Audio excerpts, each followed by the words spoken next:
Hello everybody, my name's TankRunner, and welcome to another episode of Drawing Roulettes and World Building. Today we're going to continue working on our project to create a new Pokemon region. Last episode we worked on the Pokemon you can find in our region's haunted forest. Beetleborg, the beetle Pokemon, who evolves into Heracross, and then Hexocross, Morbus, the Ibis Pokemon, who evolves into Miasmus, and Phobu, the flying fox Pokemon, who evolves into Bansheko. In this video I'll be covering the Route 6 of our region and the new Pokemon you can find there, but I want to kick us off with a few updates and some world building, so if you're not interested in that and just want to skip to the part where you get to see all the adorable monsters, here's a time code for that. Sorry you guys have had to wait so long for this video. I've been working pretty hard on a new surprise project that'll be coming out at the beginning of next year. I think you guys are really going to enjoy it, but if you want to see some sneak peeks or get more information on the project, come join the Discord server, link in the description. We last left off having just entered Route 5. A dense forest blocking our way north on the eastern coast of our region. We find our way out of the forest and onto Route 6, a winding seaside road leading up to another city and potentially another gym. Before we get to that though, we have a selection of new Pokemon to catch. But it won't just be new Pokemon we'll be seeing on Route 6. Here's the full list of all the Pokemon you can catch in the area, from most common to rare, with open slots for the new Pokemon designs I'm about to show off. Let's get started. After last episode's ghost theme, I had a fun time going into the exact opposite extreme this week and making a bunch of bright and colorful beach Pokemon. I know we have a lot of water types in our region already, but don't worry, the new Pokemon aren't going to be all water type. Also, on top of that, I have a fun environment lined up for the next Pokemon installment, which will allow us to add more Pokemon of some types that are currently pretty limited.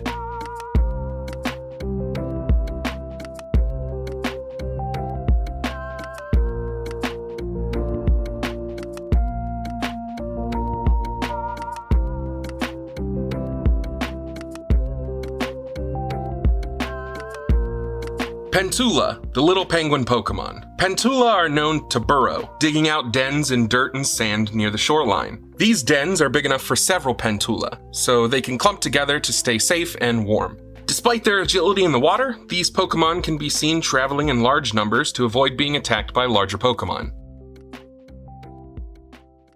Originally, I had the idea for Pentula's evolved form to be a regional variant of Delibird, so I'm sure you can at least see a small resemblance, but as I continued working on the design, the Pokemon became more and more unique, until I locked in the color palette and decided it was different enough to stand alone as its own Pokemon. Similar to Kokos with Gligar, the Pentula line might share an ancestor or two with Delibird.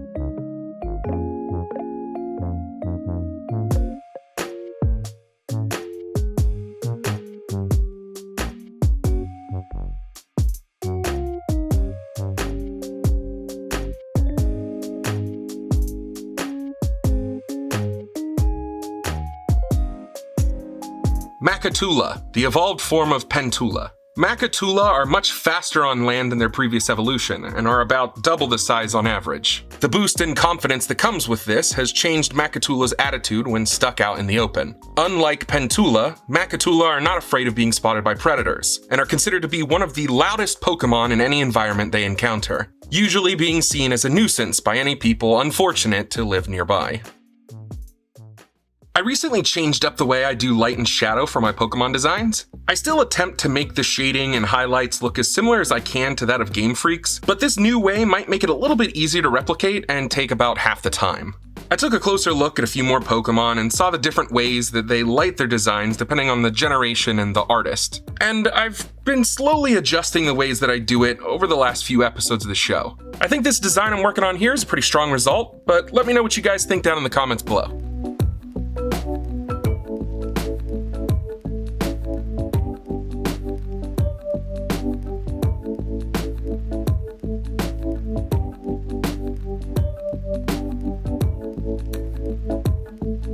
Boonjatula, the evolved form of Makatula.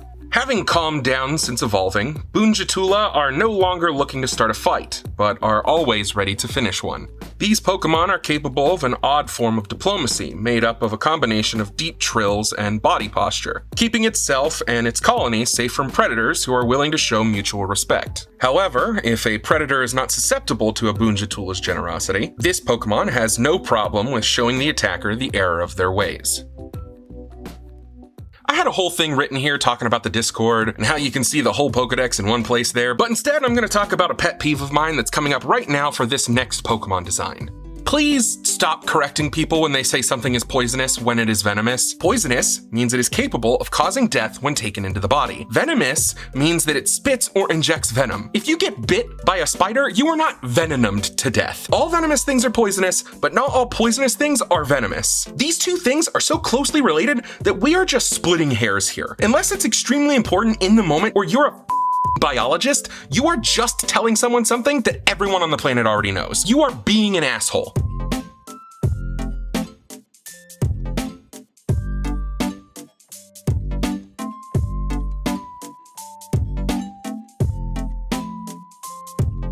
Lorac, the coral snake Pokemon. Lorac would be extremely poisonous if not for their size. The amount of venom that would be needed to be life-threatening is far more than a single Lorac can store. This Pokemon is also surprisingly docile, only showing aggression when provoked. Lorac enjoy hiding in rocks, dry foliage, or amongst chunks of coral that happen to wash up on shore.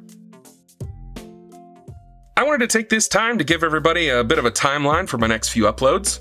As I said in the intro, I'm working on my next big project, so my uploads are going to be slowing down just a bit so I can make sure that it gets the attention it needs and deserves to be something good. But until then, I have plans to finally release my fully edited version of my I watched The Last Airbender 10 times in a row stream. I know you guys have been waiting a while for that. It's just been taking a hot minute on account of, it being an almost 20-hour-long stream that has to be cut down into something comprehensible. I want you guys to see our delve into insanity, but I don't necessarily want to force any of you to take the plunge with us, you know what I mean?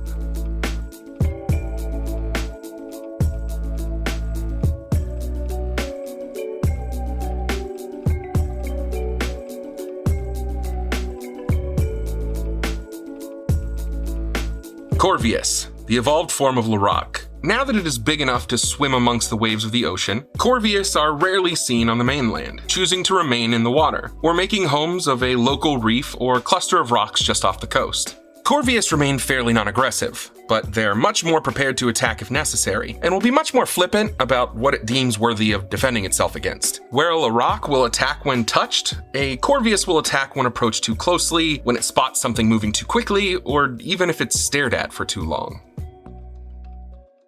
A lot of people online say that the biggest issue with Gen 1 Seal is that it is just a seal. I generally hate this argument, as if a Pokemon isn't a Pokemon unless it has a bunch of nonsensical shit duct taped all over it. Just because a design is simple does not make it bad. And I'm sorry, but Seal looks nothing like a real seal. However, that all being said, I do think that Seal and Dewgong could benefit from a makeover. Something that will make them a bit more interesting to look at.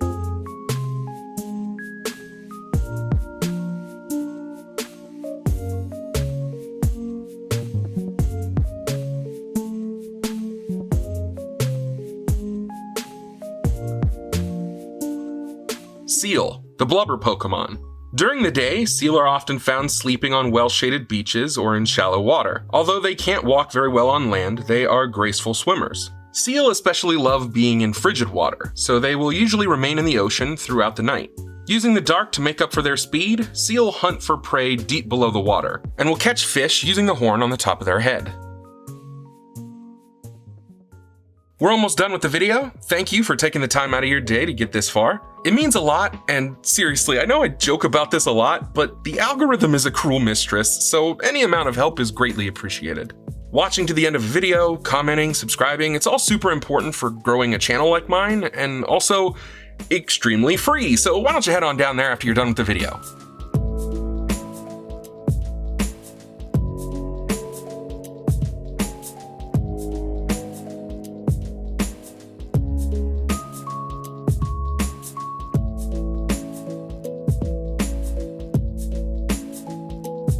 Dewgong, the evolved form of seal. To conserve energy due to their size, Dewgong find it easier to sustain themselves off of a little amount of food all day long rather than hunt periodically, choosing to instead slam their belly and massive flippers into the ocean floor, kicking up vegetation and other remains to snack on.